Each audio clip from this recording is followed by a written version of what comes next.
한국 전차 기술을 수입해 자체 전차를 생산하려던 터키가 기술력 부족으로 전차 생산이 벽에 부딪히자 한국 기업과 협상을 벌이고 있는 것으로 드러났습니다.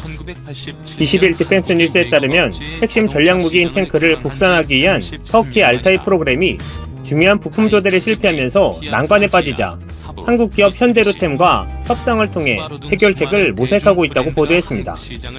조달청 관계자는 엔진과 트랜스미션, 장갑용 강철판 등 가장 중요한 부품을 조달하는 데 실패한 것이 이 프로그램이 지연되고 있는 가장 근본적인 이유라고 말했습니다.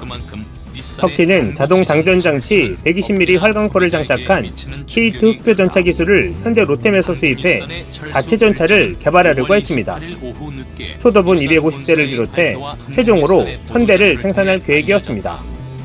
에르도안 터키 대통령은 2019년 자신의 공약에 2020 국방계획으로 알타이 탱크를 포함시켰습니다. 같은 해 10월 터키 방산업체 데메제의 대주주 에템 센케크는 알타이 탱크를 24개월 내로 만들겠다고 호언장담했습니다. 하지만 이달 초에 발표한 대통령실의 2021년 투자 프로그램에는 알타이가 슬그머니 누락됐습니다. 알타이 프로그램에 관해 정통한 한 소식통은 터키 관리들이 완전히 국수적이고 독자적인 모델을 강조해왔다고 전했습니다. 하지만 독일은 터키의 시리아 내전 참전을 이유로 엔진과 변속기에 대한 무기 금수 조치를 당해 협상에 실패했고, 프랑스로부터 수입하려던 장갑은 지중해 석유자원 개발을 둘러싼 신경전으로 차질을 빚었습니다. 결국 터키는 자국의 기술력 부족을 인정하고 한국에 다시 손을 내민 모양새입니다. 한편 KF-X 사업에 있어서도 국산화를 단계적으로 이뤄가고 있다는 소식입니다.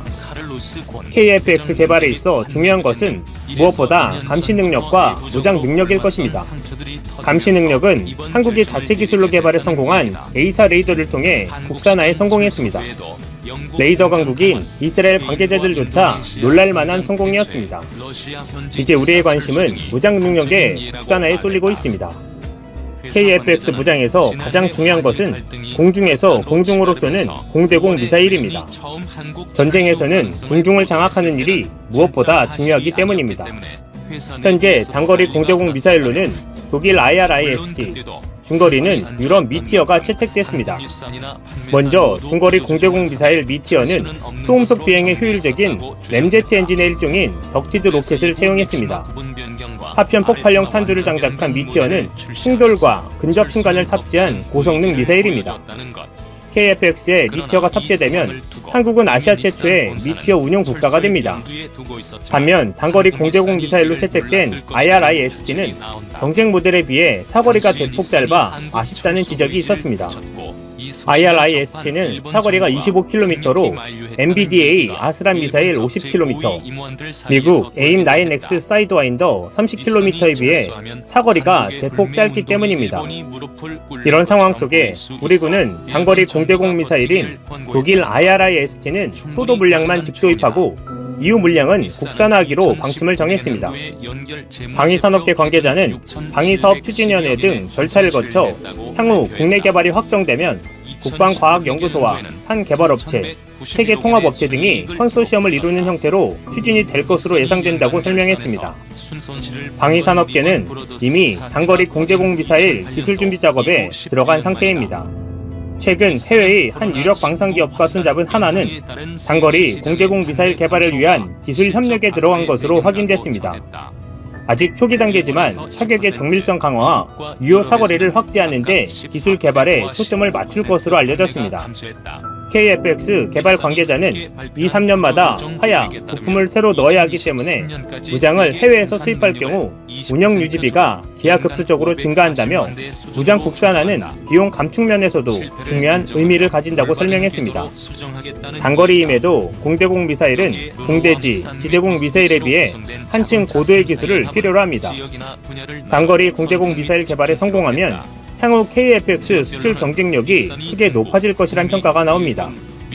통상 전투기와 무장을 함께 구매하는 경우가 대다수이기 때문입니다. 한편 KF-X에 탑재되는 장거리 공대지 미사일 역시 국내 개발이 추진되고 있습니다. 방위사업청은 국방과학연구소 주관으로 진행된 KF-X 탑재용 장거리 공대지 미사일 개발 방식을 민간업체가 주도하는 쪽으로 변경했습니다. 그러자 시원찮은 공대공 미사일로 한국의 선택에서 제외된 독일이 공대지 미사일 개발에도 한국과 협력을 원하고 있습니다. 한국군이 도입한 장거리 공대지 미사일을 개발한 독일의 타우러스 시스템즈가 차세대 미사일을 한국과 공동 연구 개발 및 생산하겠다는 의지를 적극적으로 피력한 것입니다. 타우러스 시스템즈 코리아 크리스토퍼 드레브스타드 대표이사는 19일 차세대 장거리 공대지 미사일 타우러스 350K2를 한국 내에서 개발 생산하는 것을 목표로 하고 있고 함께할 정부기관 및 방위산업체를 찾고 있다며 1, 2년 내에 함께할 곳을 찾길 희망한다고 밝혔습니다. 타우러스 측은 한국에 200여 발을 판매한 최대 사거리 500km 이상의 타우러스 350K를 개발한 데 이어 최근에는 이보다 크기는 작지만 사거리를 늘리는 350K2를 자체 연구 개발하고 있습니다. 드레브스타드 대표는 생산뿐만 아니라 개발 단계에서 필요한 미사일 내부 부품도 한국 업체와 함께 개발하려고 한다면서 한 달 전에 여러 기업에 제안서를 보냈고 현재 그 결과를 기다리고 있다고 설명했습니다.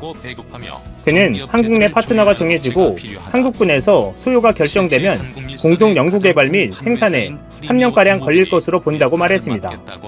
중량 680여 kg, 사거리 600여 km 이상으로 개발될 350K2는 내년 상반기에 CJ 1호기가 출고되는 한국형 전투기 KF-X와 국산형 공격기 FA-50에 장착할 수 있을 것으로 보입니다. 드레브스타드 대표는 KF-X 최종 조립에 착수한 카이에서 작년 350K2를 KF-X와 FA-50에 장착해 운용할 수 있는지 시뮬레이션을 해봤다면서 350K2를 KF-X와 FA-50에 장착하면 수출에 도움이 될 것이라고 말했습니다. 그는 KF-X에는 350K2와 350K를 모두 달 수 있다면서도 350K2를 개발하는 것은 FA-50에 장착하는 목적이 더 크다고 덧붙였습니다. 현재 FA-50을 구매했거나 구매를 희망하는 국가들은 장거리 공대지 미사일과 같은 무기체계를 장착해주길 희망하는 것으로 알려졌습니다. 타우러스 측은 350K2를 한국에서 공동 연구개발 및 생산하는데 방산업체뿐만 아니라 국방과학연구소와도 협력을 희망하는 것으로 전해졌습니다. 이에 국방과학연구소 측은 한국이 장거리 공대지 미사일을 독자 개발할 경우 상당한 시일이 소요되므로 기술을 가진 국외 업체와 협력할 수 있다는 입장인 것으로 알려졌습니다. 군의 한 관계자는 우리나라도 장거리 공대지 미사일을 만들 수 있는 능력은 된다면서 되도록 기술을 가진 국외 업체와 협력해 빨리 만들어 FA-50이나 KF-X에 달아 수출하면 좋다는 것이 국방과학연구소의 의견인 것으로 안다고 전했습니다. 국방부와 합참, 방위사업청에서 국방과학연구소의 의견을 수용할 경우 350K2의 한국 내 공동 연구 개발에 국방과학연구소가 참여할 수 있을 것으로 전망되고 있습니다. KF-X 개발이 속도를 내는 가운데 무장 개발 또한 국산화로 순항해 전력 증강과 방산 수출이라는 목표에 근접할 수 있을지 귀추가 주목되고 있습니다. 이상 CMTV였습니다. 유럽연합 일반 개인정보 보호 규정으로 사생활 침해에 민감한 유럽연합이 신종 코로나 바이러스 감염증 대응을 위해 뒤늦게 한국형 확진자 동선 추적에 도입을 서두르고 있다. 최근 안드레아 옐리네크 EU 개인정보보호위원회 위원장이 코로나 유행 국면에서 개인정보 보호 정책이 방해돼서는 안 된다라며 GDPR의 소급 적용을 시사하기도 했다.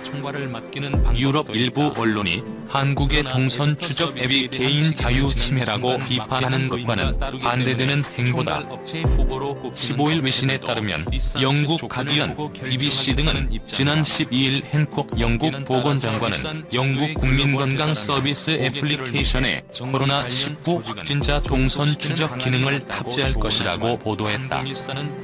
확진자 동선 추적은 한국에서 발빠르게 도입해 확산세를 늦추는데 효과를 나타내 세계 각국이 도입했거나 도입을 검토 중이다.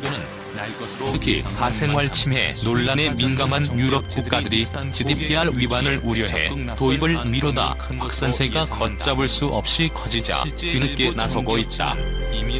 특히 최근 프랑스 유력 경제지 레제코는 코로나19 동선 추적 기능을 두고 개인의 자유를 침해하지 말라는 내용의 기사를 게재하며 한국의 자유 침해를 비판하기도 했다.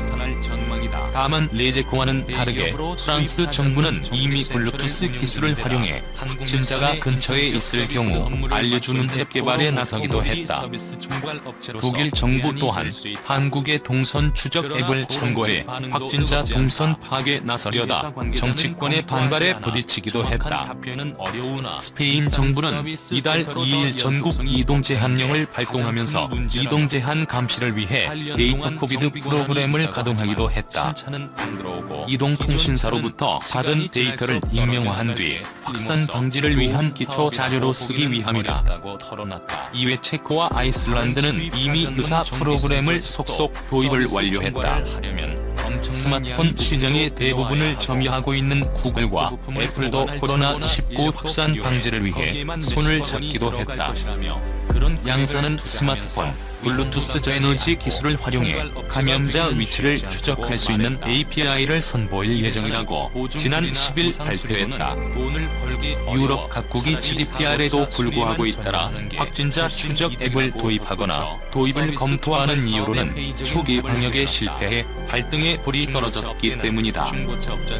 국제 통계 사이트 월도미터에 따르면 이날 기준 전 세계 코로나19 확진자 수가 가장 많은 국가들은 대부분 유럽 국가들이다. 2위 스페인을 시작으로 이탈리아 3위, 프랑스 4위, 독일 5위, 영국 6위, 벨기에 10위 등 10인의 유럽 국가만 6개 국가가 있다. 한국은 22위에 불과하다. 특히 한국을 비판하던 프랑스의 경우 코로나19 누적 사망자 수는 전 세계 4위에 달한다. 3위 이탈리아, 5위 영국, 10위 벨기에, 8위 독일, 10위 네덜란드 등 유럽 국가가 대거 포진했다. 한국은 225명으로 29위다. 안드레아 옐리네크 EDPB 위원장은 지난달 GDPR이 코로나 바이러스 대유행 방역에 방해돼서는 안 된다라며 다만 이러한 예외적인 시기에도 개인정보 보호를 보장해야 한다. 개인정보의 적법한 처리를 위해 여러 가지 고려가 이루어져야 한다고 말했다.